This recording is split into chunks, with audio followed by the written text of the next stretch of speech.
Yo, what is going on, guys? Sark here, my friend Pitt still, and we are gonna do another video for you because fuck it, why not? So we're gonna do a top 5 reasons why we like this car and top 5 reasons why you shouldn't buy this car. So from your perspective, why would you buy this car? So if I'm gonna just list them, just a straight list on why I would buy this car, one would have to be handling. This thing handles like crazy. I mean, crazy roundabouts at 40, 50 miles an hour. Chirp for the tires a little bit, but it just eats them like it's nothing. So handling is definitely a huge one for me. Number 2 is styling. And what I mean by that is not factory styling. Factory, these cars kind of look like turds. But you throw some wheels on, some coilovers eventually when I get there. So kind of show that a little bit right here in case you didn't see the review, which I'll link right up here because this is coming out after that. So yeah, wheels. Wheels are big, so styling. Wheels, interior mods for sure because the interiors are kind of boring from the factory. And honestly, if anything else to give it some taste, I've seen some crazy wide bodies, some people slam them, some people even lift them and do rally stuff with them. So there's a lot of styling options for this car, a lot of aftermarket. Number 3, I would have to say is sound. I personally think the STIs sound better, but I really do like the sound of the F820 with some exhaust on it, whether it's just a muffler delete or a full catback or whatever you decide to do. They sound really good once you open them up. For a 4-cylinder, that is. Number 4, I would have to say is just usability. The car is a great daily driver for the most part. Lots of storage, very comfortable for passengers if you need to have them with the 4-door. It does good on fuel economy when you need it to. And number 5, I would have to say, it's just overall fun with the vehicle.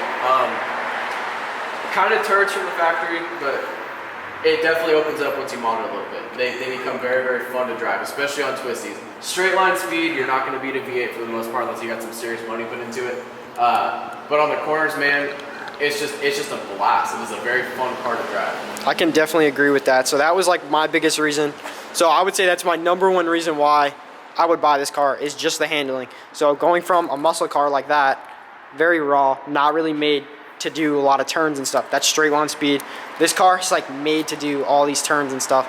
And like over here in New Jersey, there's a lot more like windy roads and back roads and stuff. So driving something like this is a lot more fun. Another reason, definitely like how he said, you can drive this car every day. Like, you know, you can throw a roof rack on top, put all your shit on top. It's 4-door. I mean, it's a sedan. So plenty of room in the back and stuff. Trunk's got plenty of space in there, and you can actually drive this car. Yeah, absolutely. Now if I was going to say the top 5 things I don't like about the car, really I should have more slots because there's a lot of stuff I don't like. Actually, wait, before we get into that, there's one really big reason why you should buy this car, and that's the all-wheel drive. Because especially being in New Jersey, where it snows a lot, if you want to have fun, because it's turbocharged, you can have fun, get good gas mileage, and it's all-wheel drive. So you can drive it all year round. Yes. Unlike driving a Mustang that drives terrible in the snow because it's rear-wheel drive. So you have the best of all worlds, I'd say, with this car. Yeah. Definitely, you get a little taste of everything with it. But I guess going into the dislikes, so... Yeah. So, there's quite a few, but if I'm going to narrow it down to my top 5, I'd have to say one of them is expenses. Not compared to like BMWs or exotic stuff like that, but for the everyday driver, the expenses of maintenance, any repairs, they're pretty substantial. Even aftermarket stuff. There's a lot of aftermarket for these cars, but everything's expensive. Even the used market, if you buy used parts, it's expensive. It's an expensive car to own, and that's one thing that sucks. But that's cars in general. Like, if you're a car enthusiast like us and you want to do shit to your car, then put the money up. It costs money, yeah. Number 2, I would have to say is power. You know, they're not big engines, so you can't expect crazy power, but there's definitely a lot of times when I'm driving the car, and if I'm not doing anything crazy on the twisties, I'm bored, because it just does not have to get up and go as a Mustang does.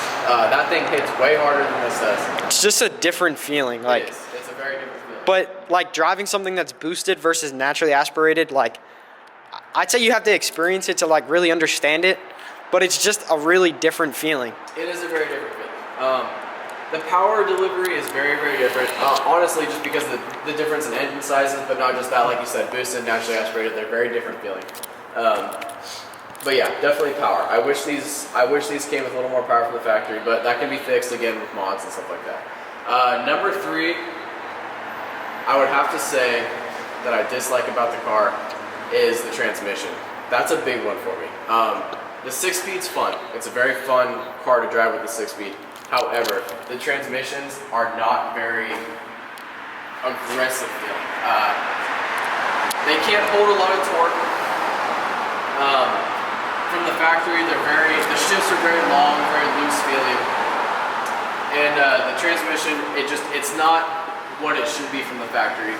But if you're willing to put the work into it, you can fix it, like I said. So yeah, that's definitely my number 3, the transmission. I wish it was a little sportier feeling, but it is what it is. Number 4, I would have to say, honestly, it's kind of silly, but the taillights and the headlights. I think that Subaru really lacked with the design on the taillights and the headlights. For me, I put the covers on because it was a cheap alternative, and I didn't want to spend a crazy amount of money on lights because I think that's silly that you have to do that to begin with.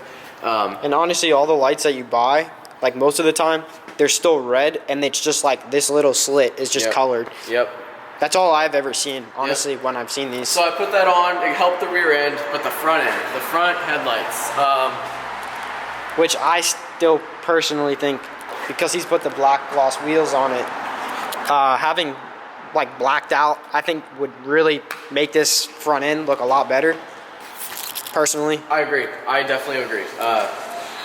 I think the headlights do not flatter this car at all. I don't know what they were thinking when they put these on. They just don't work.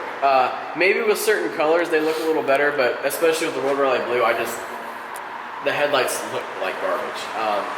Especially if you don't have LEDs, which I did swap the bulbs to LEDs, which did help at nighttime. It looks a little better, and with the daytime running lights, it looks a little better. But still, just the housing in general, it lacks. It lacks a lot. And number 5 of dislikes, I would have to say interior quality. Interior quality. Yeah, I definitely have to agree with that. Now for me, I've upgraded my interior, so it's not as bad. But overall, you know, there's a decent amount of plastic. The seats from the factory in the WRXs are not great. They're not very comfortable. They don't look that great. And the center console is kind of boring to me. It's all just kind of bland and square. So just to jump in for a sec, so if you didn't see the other video, so these Recaros, if you don't know, they come out of STIs. It says it right there, STI. So he actually got these from a wreck car. Got them fairly cheap. They definitely like made a huge difference. So if you've never seen the other ones, they're very similar styling, but this has a Recaro top. The base is basically the same thing as the stock one, but it's like a vinyl slash leather, I guess. Honestly, with an Alcantara, whereas the other ones you don't get that. You get it's all cloth, and it's a rough kind of cloth. Like, I don't know how you'd really explain it, but it's not very comfortable. It's not a comfortable cloth at all. You know, you see, it's kind of a weird comparison, but you look at like older trucks, for example, with cloth seats. A lot of times they're very comfortable. They might not look that great, but they're comfortable. But in these cars, the cloth seats, they don't look good. They're not comfortable. And they just don't do the interior justice. You know, Subaru was going with a sporty sedan with the WRX and STIs, and they didn't really deliver. They kind of lacked on a lot of things. And that's one thing I don't understand, like, especially when I was looking at buying one of these, is like the price point of these. You're spending basically $30K for a car that has a really outdated interior. Yeah, it does. Until you do some stuff to it. A lot of people will do like racing seats. I wanted more of a factory type look. So that's why I went with just swapping some STI Recaros, because honestly, I think putting racing seats in a sedan is very goofy, I would say. I just don't think it makes any sense. But hey, you know, to each their own, I guess. They do what they want. But I wanted a nice but factory look. I wanted it to look like it came off the showroom floor with that interior, and I think that's what I got. I think that's what was delivered when I replaced the seats. Yeah, they definitely look good. They definitely look good. So yeah, those are definitely my top 5 likes and top 5 don't likes about the car, for sure. Any input? What do you think? I was about to say something and I like lost my train of thought where I was going. So when I was, a big dislike for me, when I was first initially looking into these cars, I didn't know anything about them, honestly. I just kind of saw it. I was like, I knew there was a hype behind them, but I didn't understand why there was a hype to them. And then somebody at my shop had one and decided to like let me go on a ride for it. And I was like, all right, sure. Started telling me more about the car. I started doing my own research, and then we actually swapped keys, let me drive the car for a whole week. And I kind of fell in love with the car. I actually wanted to trade my Mustang in and get one of these. But I just couldn't, I guess, if you look at that and then you look at this, it just looks like a regular car to me. Yep. And it took I know there's a huge cult. You might get some hate for that, but I know there's a big cult for these. I understand why people love them so much. You just have to drive one to understand. But it's definitely not like, I guess, a muscle car. Like, I'm more American muscle, and it's definitely way different than that. It is. And speaking of that, I want to jump into what you just said. There's a huge following for these vehicles, and that's one thing. I actually want to add one thing to my like list, is the community. The community behind these cars. Don't get me wrong, there's toxic people in the community just like everywhere else, but for the most part, you know, on Facebook groups or, you know, Reddit forums, whatever you need, there's always someone willing to help you, give you info on the cars. There's always people wanting to talk about their cars and talk to you about what they've done to them, what you should, shouldn't do. There's a huge support group. I mean, it's kind of cheesy, but even the Subi wave, I mean, it just kind of reminds you that there's other people that share a certain passion with you, and it's rewarding. You know, it feels good. You know, it feels good when you get a compliment from a fellow Subi owner, and you know, they say something like about your car. It makes you feel good about it. You know. Yeah, it's definitely very interesting. It's very cool. Like when I had initially just started driving the car, because I had his car for 6 months because he was deployed, and I went to Wawa just to go pick up a drink, and sure enough, somebody pulled up in an STI. They came right over to me, like as soon as they saw me pull up, and they were like, hey man, I like the car, like what have you got done to it and stuff. I didn't know too much about it, but I was just kind of like, oh, it's not my car, but thank you. But just kind of cool, I guess. Yeah, it definitely is. It's and everybody waves all the time. That's like the Jeep wave, like experiencing that too. But yeah, I would definitely say that's a big thing to me. It's the community behind these cars. All right, guys, I hope you enjoyed this video. I hope you guys can like and subscribe to my channel. I'm definitely trying to work hard to get these videos up. I hope you enjoyed Pitts. You might not see him on the channel for a long time, sadly. But I hope you enjoy your WRX if you buy one, because they're definitely a lot of fun. Yes. But if you listen to the dislikes, you might go this route instead, hopefully. But wish I would have went that route. But I love this car at the same time. There's a love-hate. I don't want to get rid of it, but I wish I had one of these too.